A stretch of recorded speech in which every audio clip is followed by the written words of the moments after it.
Did you guys hear?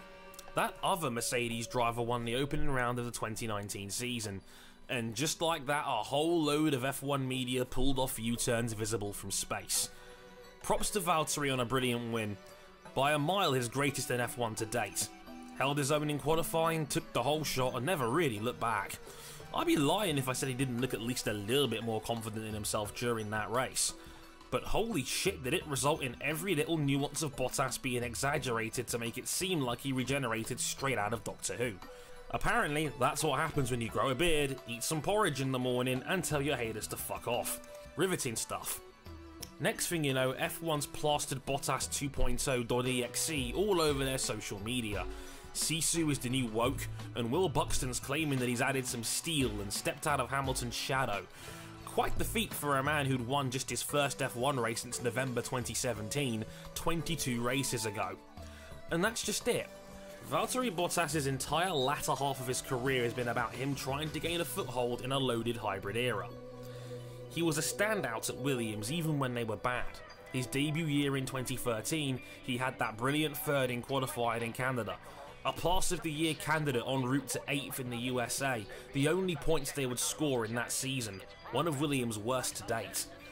He spearheaded the team into the hybrid era, surpassing Felipe Massa, and when Rosberg retired in 2016, he was the natural replacement. Oh shit. Wait a minute. That's just it. They really are trying to make him the new Rosberg, aren't they? Talking about coming out of Hamilton's shadow is exactly the same angle that Rosberg had when 2016 came around. And it makes sense. The negative side of Bottas' career has also been well documented. Since joining Mercedes, he's won just 4 times compared to Lewis's 20. While stupidly unlucky not to win in China and Baku last year, 7 second places led to him finishing 161 points behind his teammate. Not to mention having the ultimate vote of no confidence executed, giving up a win for Lewis's drive for title number 5. His own boss Toto Wolff openly admitted they may have done irreversible damage to his mentality. Then Esteban Ocon got benched and the trap was set if Valtteri underperformed going into this season.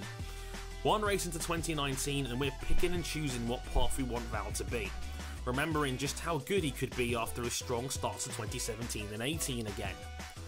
It's really not fair on a driver who's probably a little bit better than what his harshest detractors say he is, but probably not as good as we fans and a lot of F1's media and creative departments want him to be.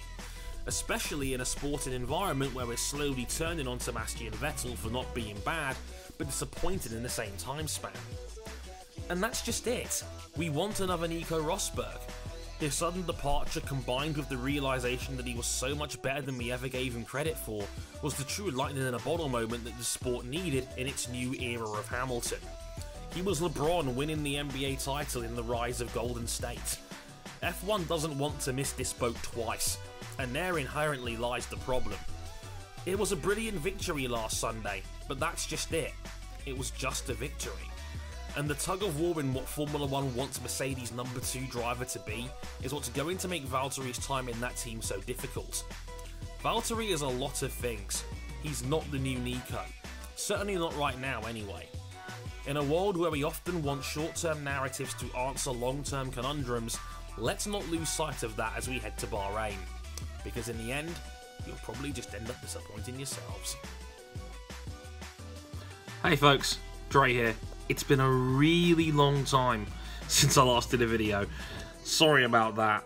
Let's just say I was lacking in motivation. But I'm back and I kind of want to make another effort at making more videos again. So what do you guys want to see from me in future? More Drebriefs? More video blogs? More race reviews? What's your ideas? What do you want to see from me? That's all I want to know. Because I want to make videos for you guys, but I'm not quite sure what range and what's the best course of action. You guys help me out, tell me what you guys want to see, and I'll do my very best to make it happen. Thank you very much for watching, and thanks for your patience, and I'll catch you all soon. Sayonara.